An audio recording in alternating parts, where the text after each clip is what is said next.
5 blast furnaces in Pennsylvania, 230 feet tall, lit up purple and blue at night. Haven't made steel in 30 years. Families take photos there now. Nobody knows what happened. In 1943, this company built a ship every single day, 300,000 employees. By 2003, gone, bankrupt, erased. This is Bethlehem Steel, built 80% of New York's skyscrapers, the Golden Gate Bridge, and you're about to find out how it all disappeared. The beginning. Let's start in 1857. The country's in the middle of the Panic of 1857, one of the first major financial crises in US history. Banks are failing. Railroads are going under. The stock market in New York has collapsed. People who were wealthy on Monday are broke by Friday. Not exactly the ideal time to start an iron company. A Moravian merchant named Augustus Wohler didn't care. He founded the Saucona Iron Company in South Bethlehem, Pennsylvania, right along the Lehigh River. The timing was terrible. The location was perfect. The Lehigh Valley had everything you needed for iron production. Limestone quarries nearby, coal from the anthracite fields, water access via the river for transportation, railroad connections through the Lehigh Valley Railroad. Wohler knew what he was doing, except the Panic of 1857 basically killed the company before it got started. Financial crisis meant no investors, no capital, no equipment. Banks weren't lending. Investors were terrified. The company sat dormant for a couple years while the country sorted itself out. Then, in 1860, a group of new investors saw opportunity. They took over the struggling operation, renamed it the Bethlehem Rolling Mill and Iron Company, and actually got it running. They elected Alfred Hunt as president. Hunt would hold that position until his death in 1888, providing stable leadership through the company's formative years. The business model was simple. Make railroad rails. America was expanding west. Railroads were being built everywhere, and rails wore out constantly. Iron rails had a lifespan measured in months under heavy use. You could make good money just replacing worn rails. Bethlehem did okay at this for a while. Not great, just okay.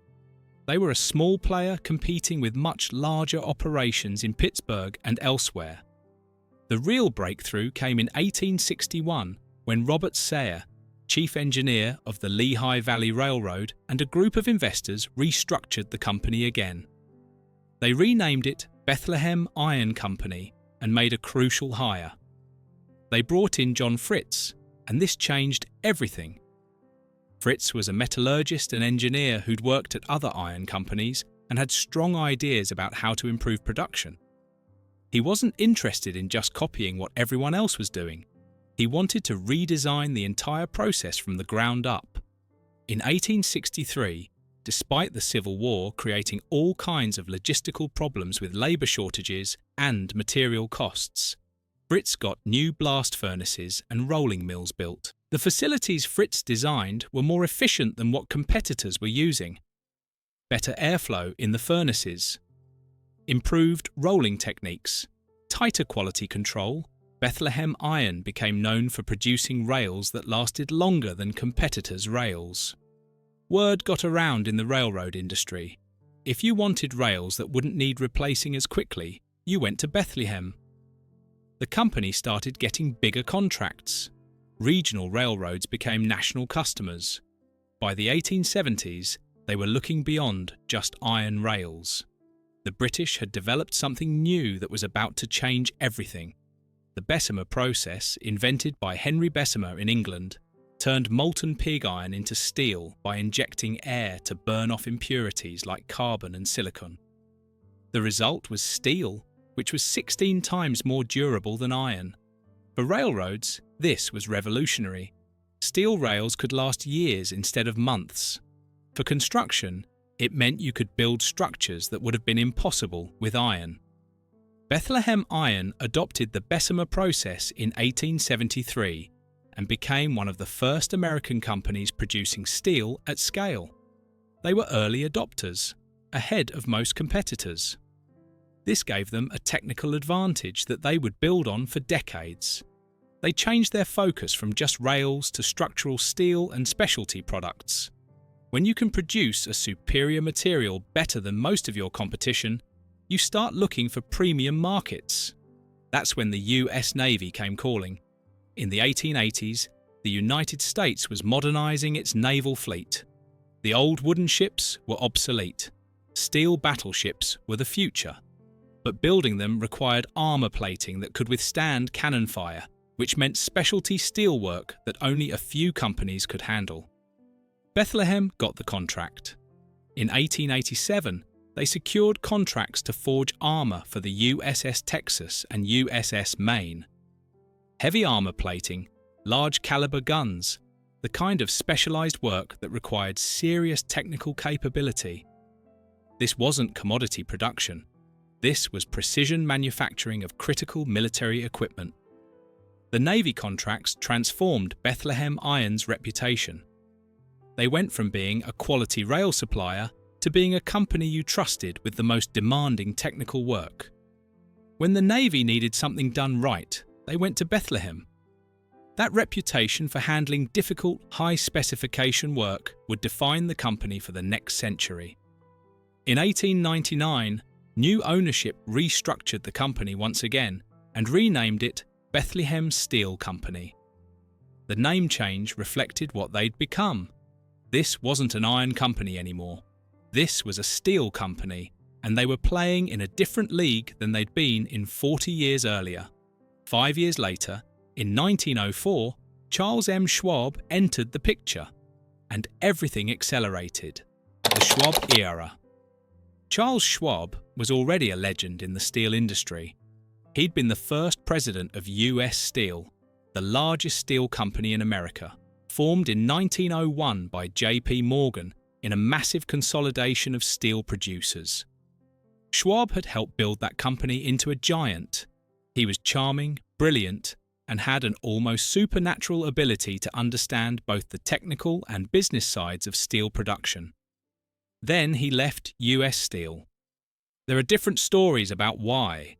Some say he clashed with the board over strategy. Some say he was frustrated by bureaucracy. Some say it was personal conflicts.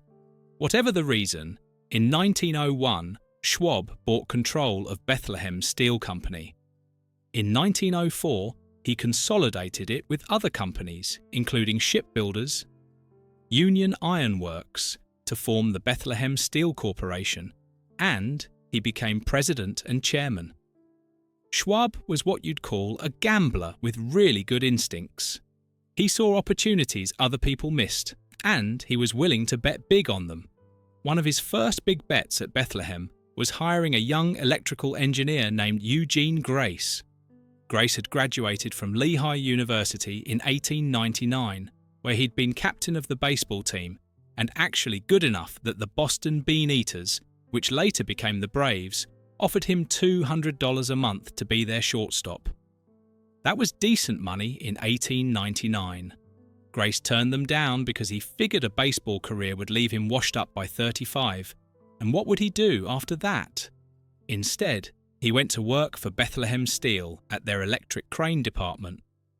Schwab noticed Grace in 1905 when Grace was managing some construction work in Cuba for the company. Grace was organised, efficient, and had a knack for getting things done on time and under budget. Schwab brought him back to Bethlehem and started moving him up through the organisation. This would turn out to be one of the best personnel decisions in the company's history. In 1907, Schwab made a decision that would define Bethlehem Steel for the next 50 years.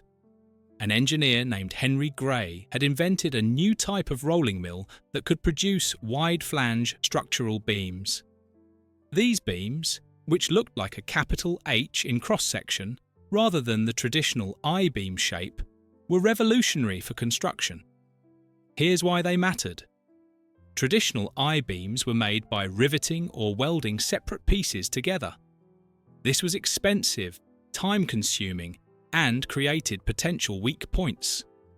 Gray's process rolled the entire beam in one piece, with thicker flanges that provided more strength for the same amount of steel. You could build taller with less material.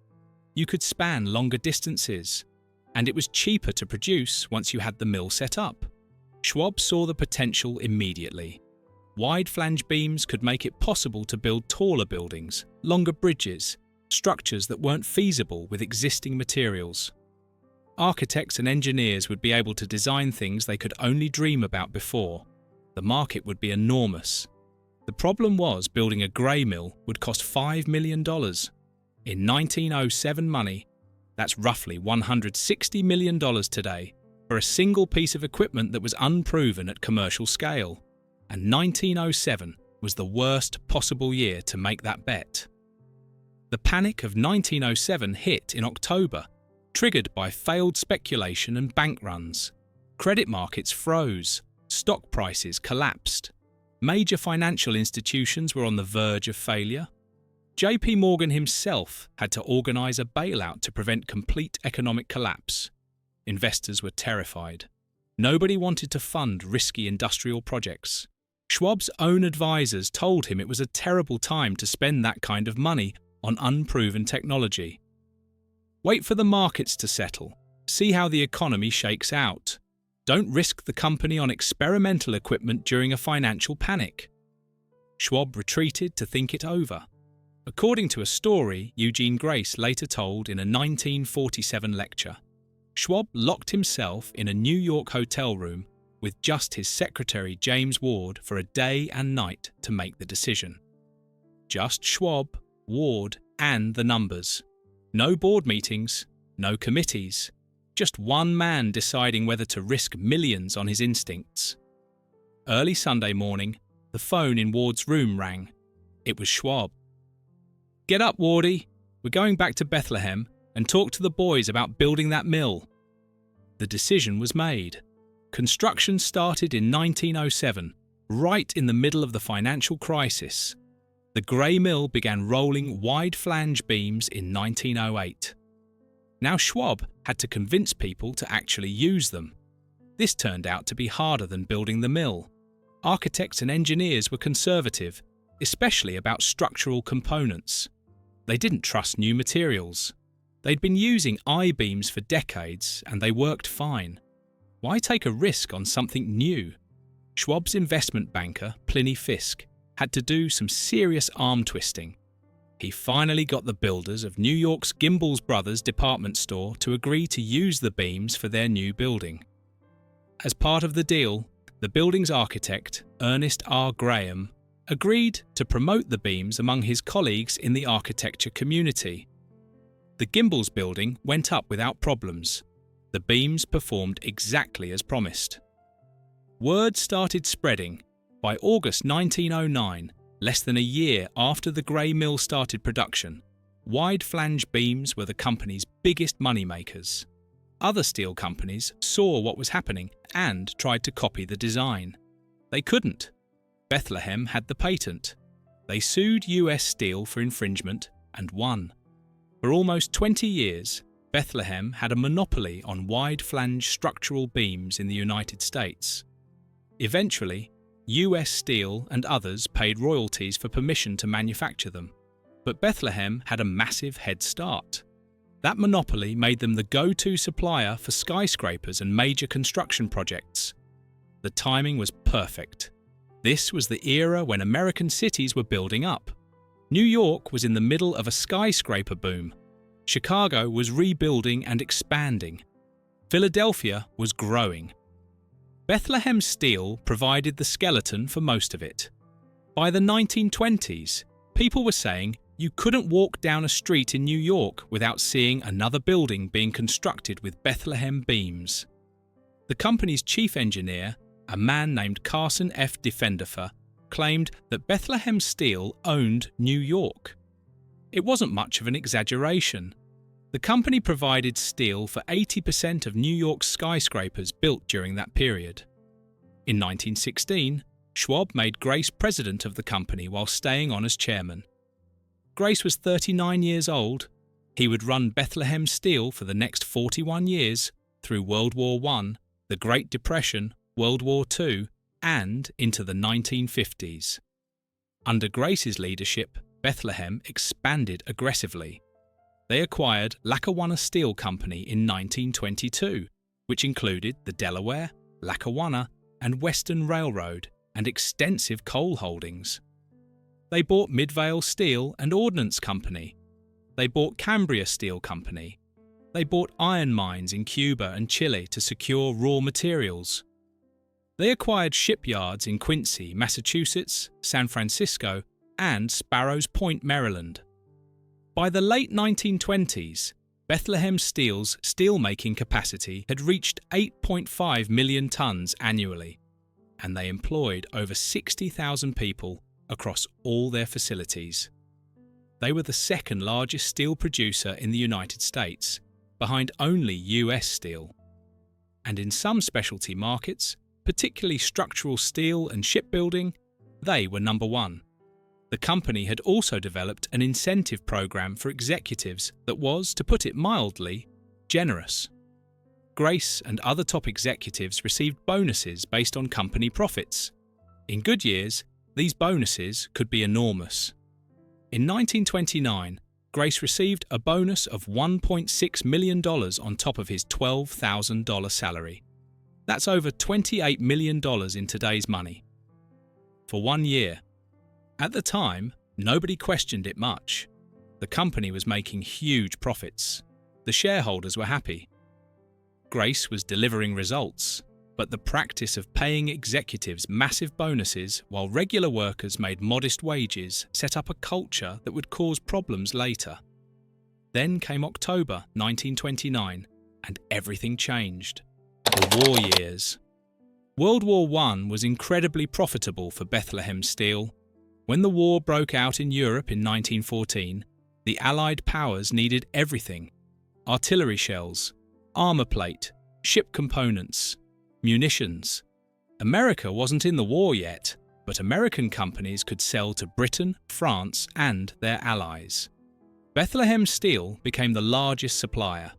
They supplied armor plate, artillery, and munitions to the Allies on a massive scale. Britain placed a $135 million order in the early years of the war, the largest single contract in the company's history at that point. The plant became the largest ordnance and munitions supplier to the Allied forces. Production ran around the clock, 3 shifts, 7 days a week. The company hired thousands of new workers. Immigrants from all over Europe came to work at the plant, transforming South Bethlehem into a multicultural community almost overnight. The money was good, and there was plenty of work for anyone willing to do it. German propaganda during the war attacked Bethlehem Steel by name, calling them war profiteers. They weren't wrong about the profiteering part. The company made enormous profits from the war, but from the American perspective, that was just business. And when the United States entered the war in 1917, Bethlehem's production became critical to the American war effort as well. Then came the Great Depression. The stock market crashed in October 1929. At the time, Bethlehem Steel was the 5th largest industrial company in America, with assets of $802 million, revenues of $343 million, and net income of $42 million. Charles Schwab himself lost a fortune conservatively estimated at $25 million. For a man who'd been one of the richest industrialists in America, that was devastating. Steel demand collapsed along with everything else. By 1932, production nationwide had dropped by 76%. Construction stopped. Manufacturing slowed to a crawl. Nobody was building skyscrapers or bridges when they couldn't sell the ones they'd already built. Bethlehem survived, but barely. They had to lay off thousands of workers. Employment dropped from over 60,000 to a fraction of that. The ones who kept their jobs took significant pay cuts. Production plummeted. The company went from making millions in profit to just trying to stay solvent. But here's the thing about steel. You can't just shut down a blast furnace and restart it easily. The equipment has to stay at least partially operational or it becomes unusable. So even at reduced capacity, Bethlehem kept the furnaces running. They lost money doing it, but they maintained the capability to ramp back up when conditions improved. And conditions did improve. By 1936, the economy was recovering. Roosevelt's New Deal programs included massive infrastructure projects. Dams, bridges, highways, public buildings. All of that required steel. Demand started climbing back up. Bethlehem came roaring back. They provided steel for the Golden Gate Bridge in San Francisco, 68,000 tons of it. They provided steel for the George Washington Bridge connecting New York and New Jersey. Rockefeller Center in New York, the Waldorf Astoria Hotel, Madison Square Garden, the Chicago Merchandise Mart. Their structural beams were going into major projects coast to coast. Charles Schwab died on September 18, 1939, the same month that Germany invaded Poland and World War II began in Europe. Eugene Grace supposedly looked at his colleagues when he heard about the war starting and said, "Gentlemen, we are going to make a lot of money." He wasn't being callous. That's just how industrialists talked. They saw opportunity where others saw crisis. And Grace was right.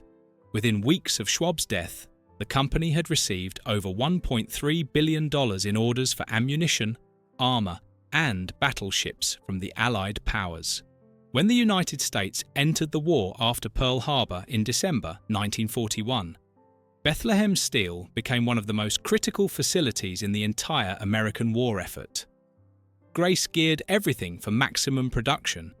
Furnaces, shops, and mills operated around the clock, every day, for the duration of the war.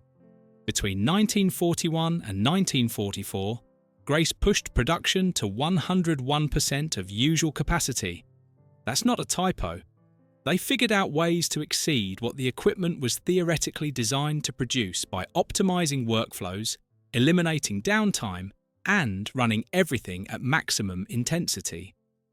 The company's 15 shipyards built 1,121 ships during World War II. That's more than any other builder in America, and nearly 1/5 of the US Navy's 2 ocean fleet. Aircraft carriers, destroyers, heavy cruisers, cargo ships, tankers. Whatever the Navy needed, Bethlehem built it. In 1943, Grace made a promise to President Franklin Roosevelt that Bethlehem would build 1 ship per day.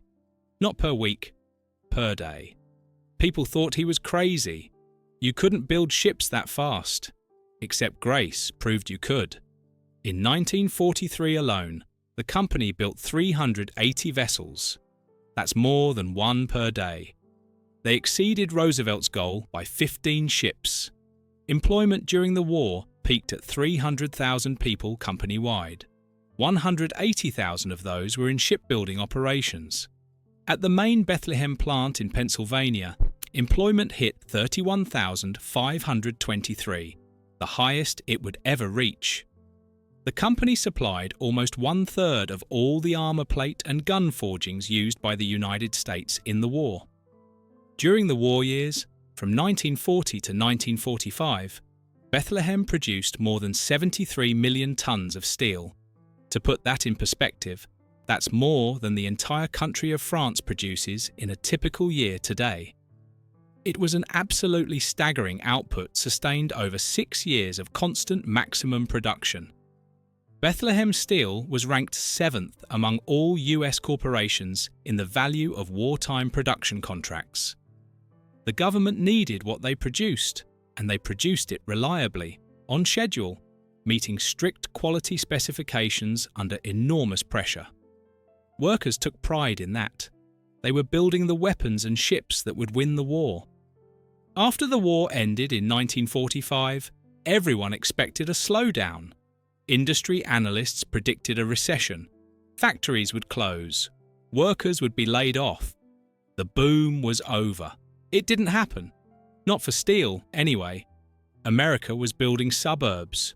The returning soldiers needed houses. The interstate highway system was being planned. Office buildings were going up in every major city. The post-war boom meant continued high demand for steel, and Bethlehem was positioned perfectly to supply it. The company cruised through the 1950s, producing millions of tons annually. In 1945, Grace became chairman while continuing to run day-to-day operations.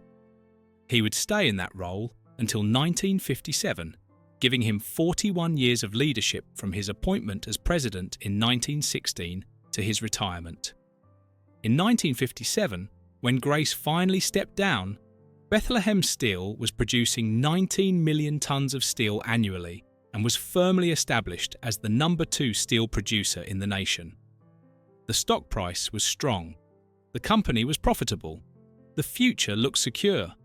Historians would later mark 1957 as the peak, the high point. Everything after that was decline, though nobody knew it at the time.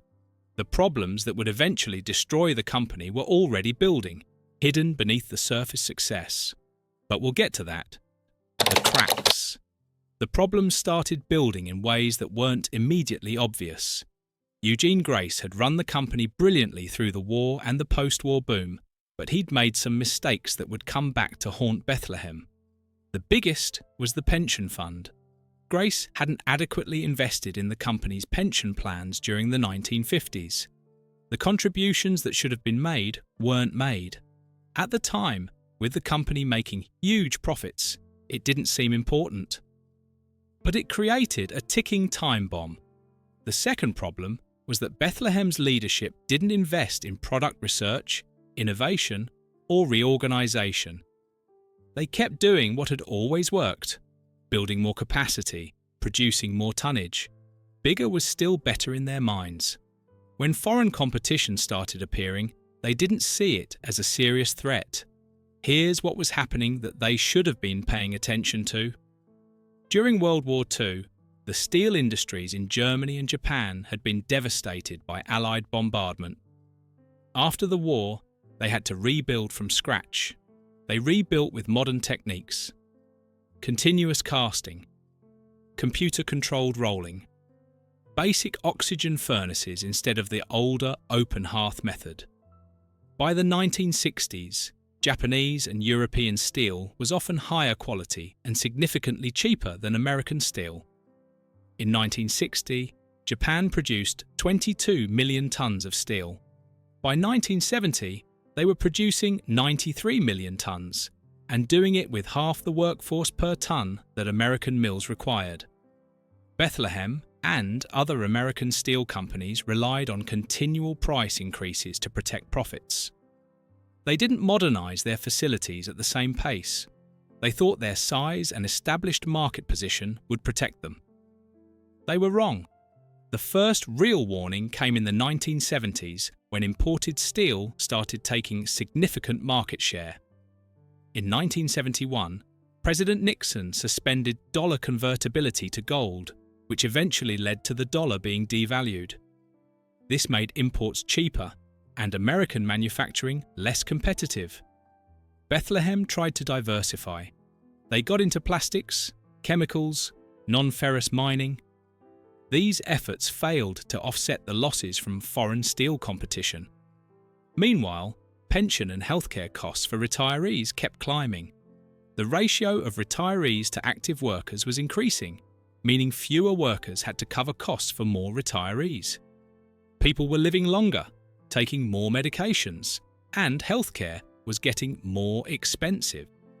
In 1982, Bethlehem Steel reported a loss of $1.5 billion. $1.5 billion.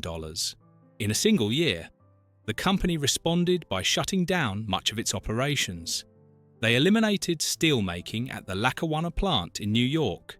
They closed other plants, mills, mines, and shipyards. Thousands of people lost their jobs.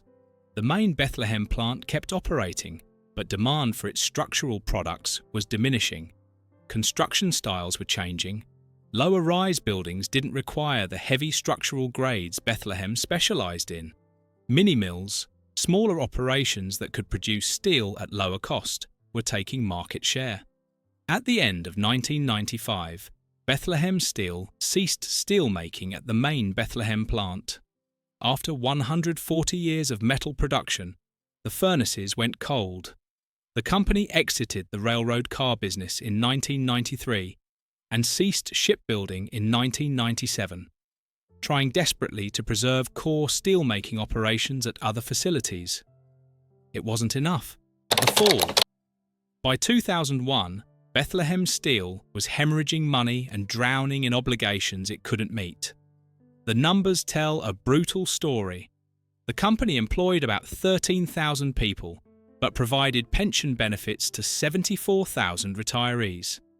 Add in spouses and other dependents receiving health insurance, and the company was covering 96,000 retirees plus 34,000 active employees and their families. Total: 130,000 people receiving health benefits from a company that was barely operating. The cost was crushing. Almost $300 million per year in health benefits alone, with $190 million going to retirees who weren't producing anything.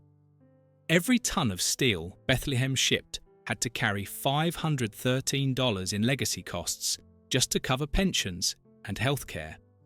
Competitor US Steel, which was also struggling, had $400 in legacy costs per ton. Nucor, a newer mini-mill that offered limited retirement benefits, had just $79 per ton. Do the math on that. If you're competing against companies whose cost structure is fundamentally lower than yours, you can't win. You can cut production costs, improve efficiency, reduce waste, but you can't make up a $434 per ton difference in legacy costs. The game is over before it starts. The company's pension fund had a shortfall of $3.7 billion. That's billion with a B. Because of Bethlehem's financial position, they'd stopped making contributions to the pension trust entirely. The money simply wasn't there. Every month the company operated, the pension shortfall got worse.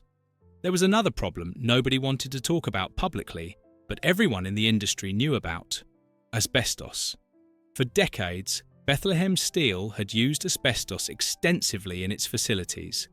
Asbestos was the miracle material of mid-century industry. It was fireproof, heat-resistant, didn't conduct electricity, and was cheap. It went into everything: insulation around pipes and boilers, gaskets and seals, protective clothing, ceiling tiles, wall panels, furnace linings. Workers breathed asbestos dust constantly, every shift, for years. Nobody thought much of it at the time. The companies knew asbestos caused health problems as early as the 1920s, but they kept that information quiet. Workers weren't properly warned. Protective equipment wasn't provided. The attitude was that some exposure was acceptable, that the benefits outweighed the risks. By the 1970s and 1980s, workers who'd been exposed in the 1940s, 50s and 60s started developing mesothelioma, an aggressive form of cancer caused almost exclusively by asbestos exposure. Lung cancer. Asbestosis, a chronic lung disease. These illnesses had long latency periods, sometimes 30 or 40 years between exposure and symptoms, which meant people who'd worked at Bethlehem Steel in the boom years were getting sick decades later. The lawsuits started coming. Hundreds at first, then thousands. Former employees suing the company for exposing them to asbestos without proper protection or warning. The company fought them at first, then started settling. The legal costs and settlement payments became another enormous drain on the company's finances. By 2001, over 3,000 asbestos-related lawsuits had been filed against Bethlehem Steel. Each one represented a worker who'd helped build ships or make steel or operate furnaces, who'd trusted the company to keep them safe, and who was now sick with an incurable illness. The human cost was staggering. The financial cost was hundreds of millions in settlements and legal fees. The company stopped using asbestos in 1974, but that didn't matter. The exposure had already happened. People kept getting sick. The lawsuits kept coming. And there was no end in sight. On October 15, 2001, Bethlehem Steel Corporation filed for Chapter 11 bankruptcy protection in the United States Bankruptcy Court. The company listed $4.2 billion in assets and $4.5 billion in debt. Net worth, negative $300 million. They hadn't reported a profit since 1998. In the first 9 months of 2001 alone, they'd lost $1.4 billion. The filing made Bethlehem Steel the 25th American steelmaking company in 4 years to file for bankruptcy. The industry wasn't just struggling, it was dying. Companies that had been around for a century were going under one after another. LTV Steel, National Steel, Acme Steel, Northwestern Steel and Wire. The list went on. Spokeswoman Bet Kovacs told reporters it was a sad, painful event. She said it wasn't how people who worked for Bethlehem Steel envisioned it would end. That's probably the understatement of the decade. Workers who'd spent 30 or 40 years at the company, who'd raised families on those wages, who'd planned retirements around those pensions, watched everything fall apart. The bankruptcy process took 2 years. During that time, the company continued limited operations while trying to find a buyer. Robert Miller Jr., a turnaround specialist who'd been brought in as CEO, worked to restructure operations and reduce costs. But the fundamental problems couldn't be fixed. The legacy costs were too high, the debt was too large, the competition was too fierce. In 2003, International Steel Group purchased Bethlehem Steel's remaining assets for $1.5 billion. That included 6 plants and whatever equipment was still usable. ISG got the physical assets. What they didn't get were the liabilities. The pension obligations, the healthcare commitments, the asbestos lawsuits, all of that stayed behind. The Pension Benefit Guaranty Corporation, a federal agency that insures private pension plans, took over the pension obligations. It represented the largest pension liability assumption in US history at that time. Retirees saw their benefits reduced from what they'd been promised, but at least they got something. It could have been much worse. In 2005, ISG merged with Mittal Steel, ending American ownership of Bethlehem Steel's assets completely. The company that had built the Golden Gate Bridge, that had supplied the steel for 80% of New York's skyscrapers, that had built more ships in World War II than any other company, was now owned by a multinational conglomerate based in Luxembourg. The Bethlehem Steel Corporation was dissolved. 146 years from founding to liquidation. Gone. The aftermath. The site of the main Bethlehem plant is now called Steel Stacks. It's an arts and entertainment district. The 5 blast furnaces were left standing as a historic landmark. They're lit up at night with purple and blue lights. There are concerts, festivals, events. It's actually quite nice. But it's strange walking around there if you know the history. Those furnaces produced 2,600 to 3,000 tons of iron daily when they were operational. The westernmost furnace, called Furnace A, dates back to 1915.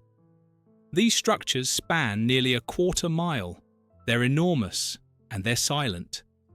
The last time they operated was November 18, 1995. Almost 30 years of rust and decay now. But people wanted them preserved. The community fought to keep them instead of demolishing everything.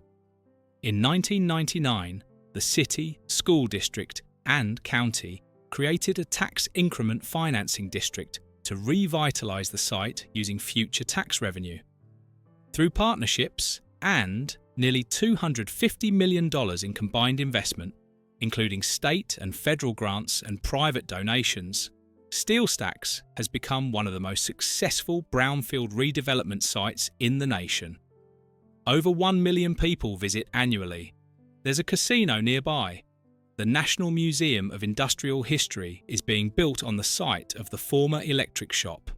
It's a feel-good story about adaptive reuse and community resilience, and it is genuinely impressive what they've done with the site. But here's what gets lost sometimes: the economic devastation. Bethlehem's population has never recovered. The tax base collapsed. Neighbourhoods emptied. Local businesses that depended on steel workers closed. The Lehigh Valley adapted and found new industries, new employers, new sources of growth. But it took decades, and it's still not the same as having 31,000 people working at a single plant making good union wages. The same pattern repeated across the country. Lackawanna, New York, Sparrows Point, Maryland, Johnstown, Pennsylvania. All the places where Bethlehem Steel had major operations saw similar devastation when the plants closed. Some former workers found jobs at other mills. Many didn't. The unemployment rate in these communities spiked. Property values collapsed. The social fabric frayed. Families that had worked at the steel mills for generations had to figure out something else to do. And then there's the asbestos legacy. Workers who thought they had secure retirements and good health benefits found themselves sick with mesothelioma or lung cancer. Their benefits reduced in bankruptcy and facing expensive medical treatments. Some received settlements from lawsuits, others didn't. A trust was established to compensate victims, but it faced challenges meeting obligations due to the sheer number of claims. People working on ship restorations or renovating old steel mill buildings still encounter asbestos today. The stuff is still there, embedded in materials from decades ago, waiting to cause problems. Billy Joel released the song Allentown in 1982, depicting the lives of steel workers in the twin cities of Allentown and Bethlehem. The song is about the demise of the manufacturing industry in the United States. A generation of people left jobless and depressed, wanting to leave but still clinging to the glory their parents achieved. That captures it pretty well. What happened? So what actually killed Bethlehem Steel? The simple answer is foreign competition, but that's not the whole story. Yes, foreign steel was cheaper. Japan and Germany rebuilt their industries with modern technology, while American companies kept using older methods. Yes, mini-mills could produce steel at lower cost with less overhead. Yes, pension and healthcare costs were crushing. But there's more to it than that. Bethlehem Steel's management made strategic mistakes. They didn't modernize fast enough. They didn't invest adequately in research and innovation. They relied on price increases instead of improving efficiency. They paid executives enormous bonuses while underfunding pension plans. Eugene Grace's $1.6 million bonus in 1929 might have seemed reasonable when the company was printing money, but it set a precedent for executive compensation that became a problem when times got tough.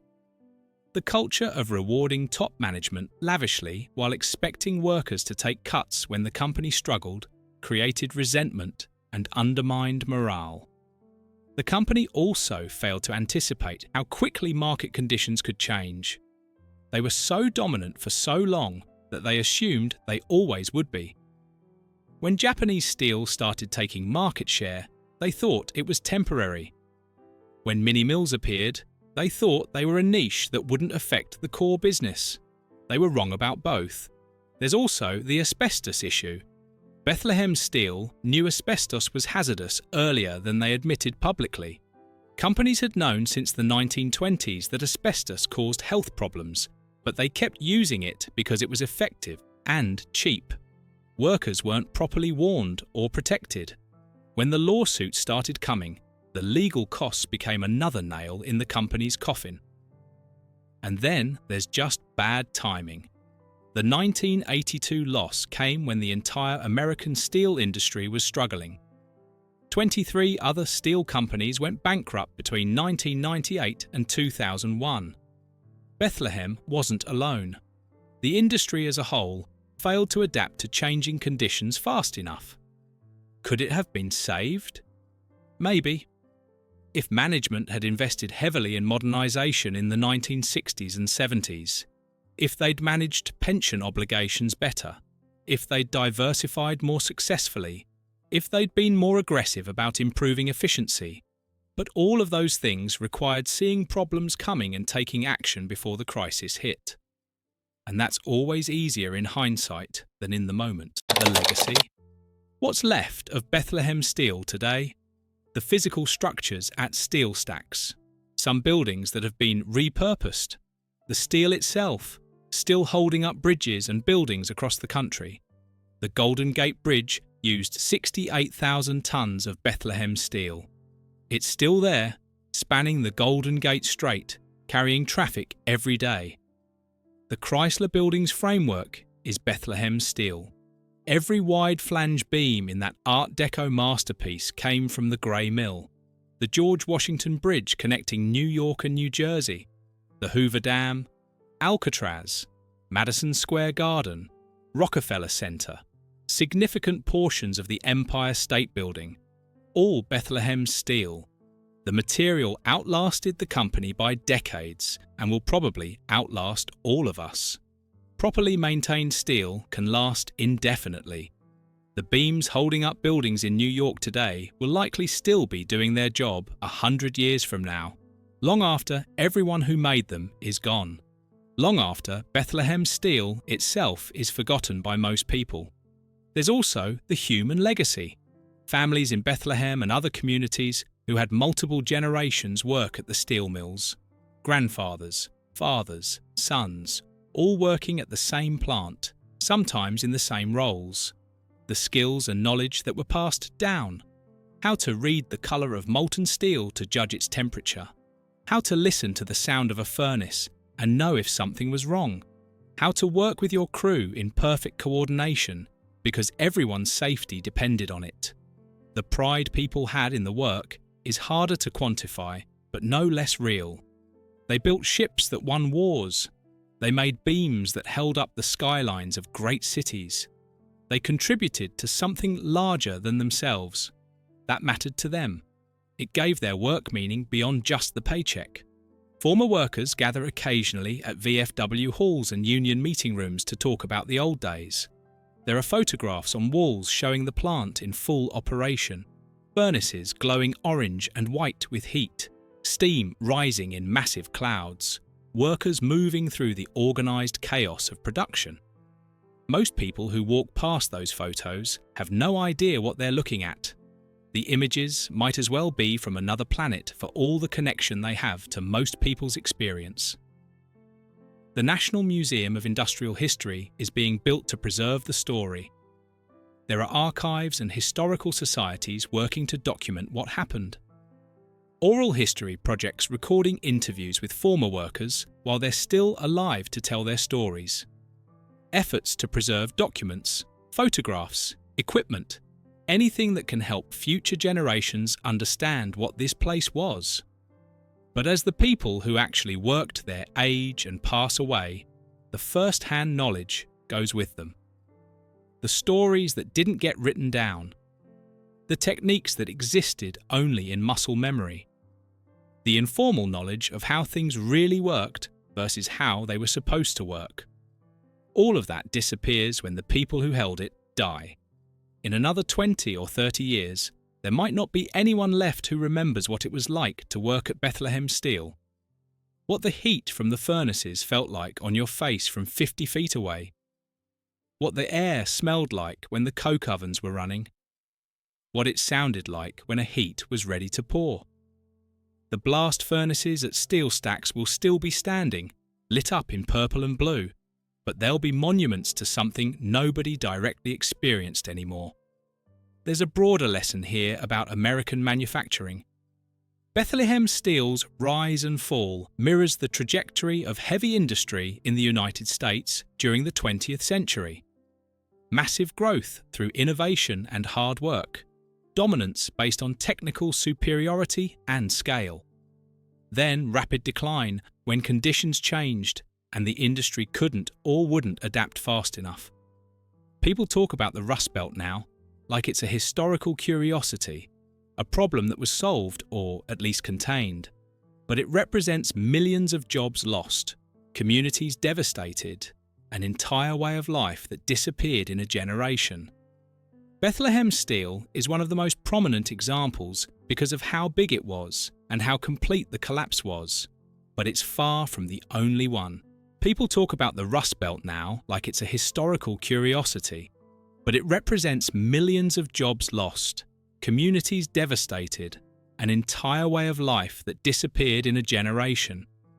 Bethlehem Steel is one of the most prominent examples, but it's far from the only one. The company was a symbol of American manufacturing leadership. Workers built ships that won wars, beams that made skyscrapers possible, infrastructure that transformed the country. And when it fell hard. From 300,000 employees to bankruptcy in 60 years. Is there anything that could have prevented it? Maybe stronger trade policies to protect domestic steel? Maybe more investment in worker retraining programs? Maybe different corporate governance that prioritized long-term sustainability over short-term profits? Maybe all of those things together. Or maybe the decline was inevitable once global competition entered the picture, and companies in other countries could produce steel cheaper. What's certain is that Bethlehem Steel's story is a story about change, about how quickly dominant companies can fall, about how economic forces can reshape entire regions, about how the decisions made in boardrooms affect communities for generations. The lit-up blast furnaces at steel stacks are beautiful, but they're also kind of haunting when you think about it. Monuments to something that was powerful and important, and then just stopped. Silent giants that once roared 24 hours a day and now stand empty. Workers who spent their careers at Bethlehem Steel sometimes talk about the noise, the constant sound of production, metal on metal, the hiss of steam, the rumble of furnaces. And then they talk about the silence when it all stopped. How strange it was to walk through the plant after the shutdown and hear nothing. That silence is still there. You can visit steel stacks, walk around the blast furnaces, read the plaques, attend a concert. But the sound of an operating steel mill is gone, and with it, a whole chapter of American history closed. The next time you cross a bridge built before 2000, or look at the skyline in New York or Chicago, there's a good chance you're seeing Bethlehem Steel. The company's gone, but the steel remains. Holding things up, doing its job, silent and strong. That's probably the most fitting legacy. Not the bankruptcy or the closure or the corporate drama. Just the material itself, still there, still working, long after everyone who made it is gone. If you enjoyed this video, please like and subscribe to our channel so you never miss out on more fascinating stories.